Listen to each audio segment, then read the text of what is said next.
大家好，我是魔法创作室，欢迎大家收看我的视频。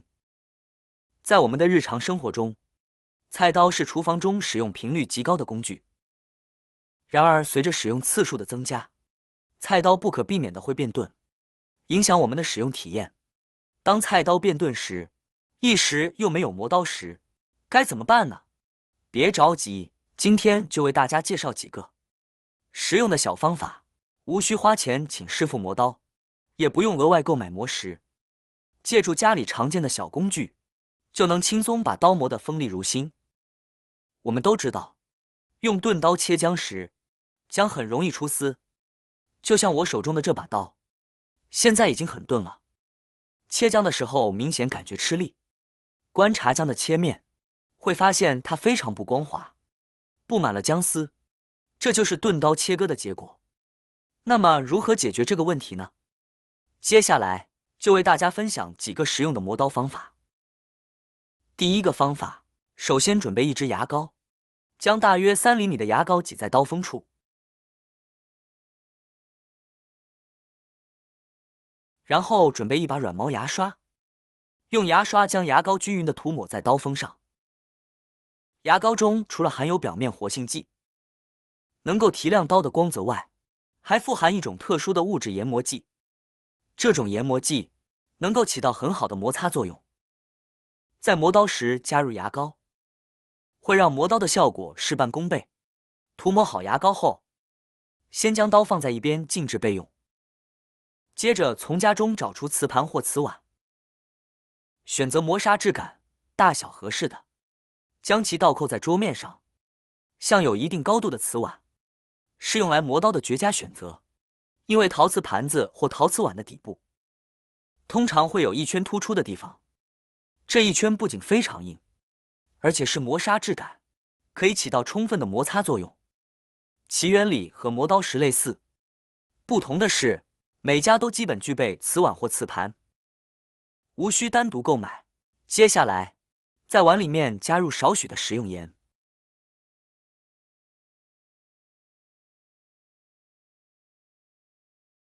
然后再加入少许的白醋，接着用手指把它们搅拌一下，然后呢往外推开，均匀的涂抹在碗底摩擦处。食用盐具有一定的活化钢铁的作用，而白醋又有软化的作用，这样磨起刀来会简单许多。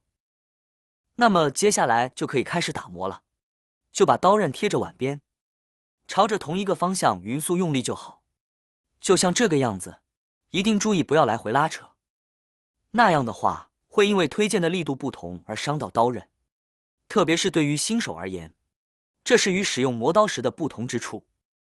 而且磨刀必须要有一个倾斜的角度才可以，平磨那磨的就是刀面而不是刀刃了。注意角度，翘起来的角落里就是刚好能够放下一根手指的距离就好，然后就这样持续匀速的用力，大约磨2到3分钟左右就好。一边磨好以后，另外一面呢也这样磨，找到合适的角度，自己方便用力的姿势开始打磨就好。角度的选择还是和刚才的一样方法，改变了是握刀的方法。接着用抹布仔细擦拭一下，现在的刀刃是不是比没有我之前亮了许多了？那么如何判断刀是否打磨到位？当磨好之后，将刀尖与眼睛放在同一水平位置，如果刀尖没有弯曲，看起来是一条直线，就说明磨到位了。如果看着哪一面有些凸起，那么就继续按照刚才的方法打磨那一面。现在我们再来切生姜看看，大家看一下，切下去感觉立马就不一样了，这把刀变得非常的锋利了，一切就断，而且大家可以看到姜的切面非常的光滑完整，很明显的一点姜丝也没有了。用这样的方法磨刀很简单吧？第二个方法，准备一个容器，倒入适量的清水，接着加入适量的食盐，搅拌均匀，让食盐充分溶解在水中，然后把变钝的刀刃放入盐水中浸泡20分钟。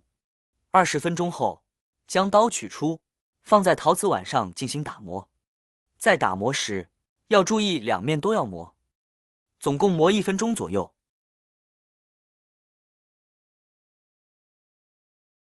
打磨完成后，我们来检验一下效果。用这把刀去削纸壳子，会发现非常容易就切开了，这说明经过盐水浸泡和陶瓷碗打磨后，刀已经变得锋利了许多。接下来再为大家分享一个快速磨刀法，这个方法特别适合打磨水果刀。首先还是用同样的方法，在水果刀的表面涂抹一些牙膏。不管使用哪种磨刀方法，加上牙膏都会让打磨事半功倍。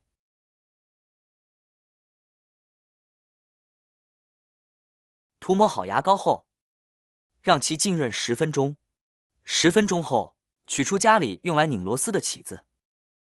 用起子磨刀和用磨刀棒的原理是一样的。拿出水果刀，倾斜一定的角度，大概20度左右，顺着起子进行打磨。同样要往一个方向磨，不要来回往返的磨水果刀。大概打磨10几20下就差不多了。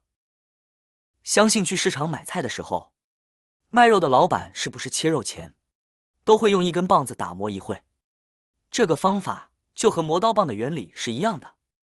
打磨一会，水果刀刀刃就变得十分锋利了。无论是切水果还是切肉都不在话下。如果您家的菜刀和水果刀经常在短时间内变钝，不妨试试这个简单易行的方法，几乎零失败，让您再也不用担心菜刀变钝的问题。在使用刀具切完食材后，记得检查刀锋是否有损伤。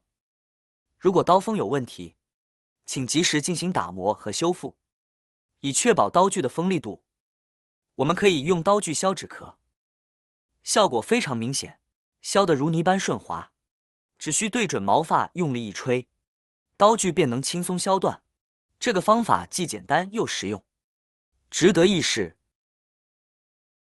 今天和大家分享了一些磨菜刀的小技巧，不知道你们学会了没有呢？越钝的菜刀越容易造成危险，因此在使用菜刀时，一定要确保刀具锋利，这样才能降低伤手的风险。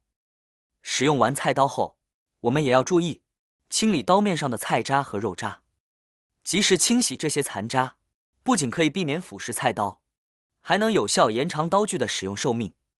希望这些小技巧对大家有所帮助，让我们一起安全有效的使用菜刀吧。好啦，今天的视频内容呢就分享完了。喜欢我的视频的朋友们，记得点赞、转发、分享哦。希望可以帮助到更多的朋友。或许你有更多更实用的小技巧，欢迎评论区留言分享哦。点击我的视频头像，还可以观看更多的生活技巧。每天呢都会分享不同的精彩视频，别忘了关注我哟。感谢您的支持，我们下期再见了。